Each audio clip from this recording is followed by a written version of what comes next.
નમસ્કાર મિત્રો, સ્વાગત છે તમારું આપ સૌની સિયારી ચેનલ ગુજરાતી સાહિત્ય વિથ નિકુંજ યુટ્યુબ ચેનલમાં. હું નિકુંજ પરમાર આપ સૌનું તહે દિલથી આજના વિડીયોમાં સ્વાગત કરું છું. મિત્રો, તો આજના વિડીયોમાં ચર્ચા કરીશું પેન્શન માટે અગત્યની માહિતી છે.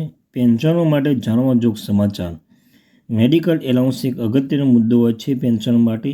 તો મેડિકલ એલાઉન્સને લઈને દરેક પેન્શનને મળ્યો એક મોટો ઝટકો. તો હવે પેન્શનનું મેડિકલ એલાઉન્સ થશે બંધ. તો મિત્રો શું છે પેન્શન ધારકો માટે ખરાબ સમાચાર આવ્યા છે. મિત્રો, આજ તારીખે 7/7/2026 વાર મંગળવારના રોજ પેન્શન ધારકો માટે મેડિકલ એલાઉન્સને લઈને આવી એક અગત્યની માહિતી. તો શું છે સંપૂર્ણ ચર્ચા આજના વિડીયોમાં આપણે કરવાના છીએ. ચર્ચા કરતાં પહેલાં જો ચેનલ પર નવા છો તો ચેનલને સબસ્ક્રાઈબ કરી લો. તમને અમારી ચેનલ પર સરકારી કર્મચારી, નિવૃત્ત કર્મચારી, પેન્શનધારક બાબતે હરેક અપડેટ મળતી રહેશે. અથવા જો તમે એક પેન્શનધારક છો અને તમારા જો પરિવારમાં કોઈ પણ પેન્શનધારક મિત્રો છો તો તમારા માટે આજનો વિડીયો અને અવશ્ય આ ચેનલને સબસ્ક્રાઈબ કરી લેજો અને આ વિડીયોનો લિંક અવશ્ય શેર કરી લેજો તમારા મિત્રો સાથે. તો ચાલો જાણીએ વિગતવાર માહિતી. જો તમે ગુજરાત રાજ્યના નિવૃત્તિ પેન્શનર છો અથવા તમારા પરિવારમાં કોઈ નિવૃત્તિ પેન્શનર છે તો આજનો વિડીયો તમારા માટે ખૂબ જ મહત્ત્વનો છે. તેથી વિડીયો અંત સુધી જરૂર જોજો, કારણ કે આજે આપણે મેડિકલ એલાઉન્સને લઈને ચાલી રહી ચર્ચાઓ, વર્તમાન નિયમો અને ભવિષ્યમાં કોઈ ફેરફાર થાય તેવી સંભવિત અસર વિશે વિગતવાર સમજવાના છીએ. તો મિત્રો, આ વિડીયોમાં એક મહત્વ બાબત એ છે કે મેડિકલ એલાઉન્સથી થતા જે મેડિકલ એલાઉન્સ લગતી જે ચર્ચાઓ ચાલી રહી છે હાલ સોશિયલ મીડિયામાં, તો તેના વિશે વિગતે ચર્ચા કરવાના છીએ.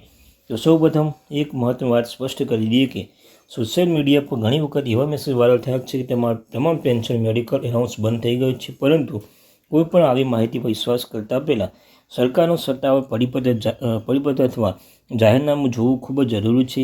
સત્તાવાર જાહેરાત વિના કોઈ પણ વાતને અંતિમ સત્ય માનવી યોગ્ય નથી. મિત્રો, આના માટે એમ કહેવામાં આવે છે તમારે જો મેડિકલ એલાઉન્સ અને કોઈ પણ બાબતે જો સોશિયલ મીડિયા પર જે માહિતી ફરી રહી છે ને ઓથેન્ટિક પરિપત્ર હોય, જાહેરનામું એ અવશ્ય ચેક કરવું જોઈએ.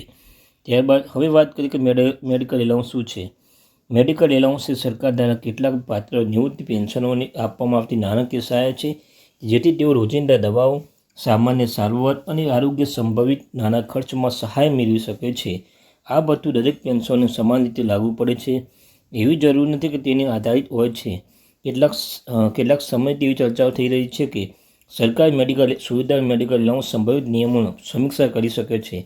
જો આવા કોઈ નિર્ણય લેવામાં આવશે તો શક્ય છે કે કેટલાક વર્ગના પેન્શન માટે પાત્રતા નિયમો ફેરફાર કરવામાં આવે છે. જોકે હાલમાં સત્તાવાર નિયમ જાહેર થયો હોવાની પુષ્ટિ ઉપલબ્ધ નથી. તો મિત્રો, આમાં એમ કહેવામાં આવે છે કે તમે જાણો છો કે હાલમાં સરકાર દ્વારા એવો નિર્ણય લેવામાં આવી રહ્યો છે કે સરકાર જે મેડિકલ સુવિધાઓ છે, મેડિકલ એલાઉન્સ તેમાં ફેરફાર કરવામાં આવે, નિયમોમાં સુધાર કરવામાં આવે, પણ કોઈ પુષ્ટિ પરિપત્ર જાહેર કરવામાં આવ્યો નથી. મિત્રો, ઘણી વખત એવું બને છે કે જો પેન્શનરો દ્વારા પૂરી પાડવામાં આવતી અન્ય આરોગ્ય સુવિધાઓ લાભ લઈ રહ્યા હોય, તેમાં મેડિકલ એલાઉન્સ અંગે અલગ નિયમો હોઈ શકે છે. તેથી દરેક કેસમાં સરકાર નિયમો લાગુ પડે એવું જ નથી. જો ભવિષ્યમાં સરકાર કોઈ નવો પરિપત્ર બહાર પાડશે તો સ્પષ્ટ લખવામાં આવશે કે તો મિત્રો, અહીં જોવા મળી રહ્યું છે કે મેડિકલ એલાઉન્સ લગતા હરેક વ્યક્તિ અલગ નિયમો લાગુ પડે છે. મેડિકલ એલાઉન્સ અલગ નિયમો હોઈ શકે તેથી દરેક કેસમાં એક જ નિયમો એક જ સરખા હોય તેવું લાગુ પડતું નથી. સાથે કયા પેન્શનોને તેમની અસર પડશે, તો નવા નિયમો ક્યારથી અમલમાં આવશે, જો કોઈ અરજી અથવા દસ્તાવેજની જરૂર હશે તેની પ્રક્રિયા રહેશે, મેડિકલ એલાઉન્સ ચાલુ રહેશે, તેમાં કોઈ ફેરફાર થશે નહીં. તેથી અફવાઓથી દૂર રહેવું, માત્ર સત્તાવાર માહિતી પર વિશ્વાસ રાખો. તો મિત્રો, મેડિકલ એલાઉન્સ કે મેડિકલ સુવિધામાં કોઈ નિયમ હાલ સુધી ચેન્જ કરવામાં આવ્યો નથી. જો ચેન્જ કરવામાં આવશે તો સરકાર પરિપત્ર જાહેર કરશે, જાહેરનામું જાહેર કરશે. ત્યાં સુધી જાહેરનામું જોયા વગર આપણે વિશ્વાસ કરવો નહીં. જો તમે પેન્શનર છો તો તમારા પેન્શન માટે બેંક ખાતાની વિગતો અને સરકાર તરફથી મળતા પરિપત્રો સમાન રીતે તપાસતા રહો.